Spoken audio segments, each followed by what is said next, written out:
It's getting to the time of year where Roger Voggs fires up his farming equipment for the season. But the Manitoba farmer says running his propane-fueled grain dryer gets more costly each year due to the rising carbon tax.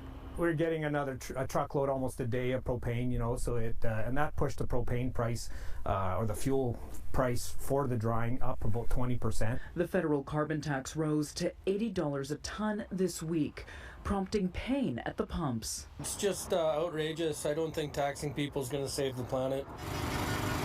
And protests across the country. The intention is to stay until they end the carbon tax. While most Canadians will get a rebate to cover the cost, it's been at the center of political debate. Manitoba and Nova Scotia's premiers vowed to take up the Prime Minister's challenge to come up with a carbon tax alternative.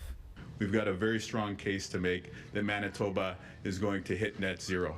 While the carbon tax is exempt for certain farming equipment, it's not exempt on propane and natural gas used for heating barns and drying grain. In a lot of cases, that tax is actually more than what the actual fuel cost was to heat that building. So it is a substantial amount. It adds up. Bill C-234, a private member's bill, aims to exempt both grain drying and barn heating from the carbon tax. But it was amended by the Senate in December and sent back to the House of Commons to remove barn heating from that exemption. We are the only sector that actually doesn't get to pass it along. Because we are price takers, because we do not set the price for our product we sell, we absorb all the costs of the carbon tax.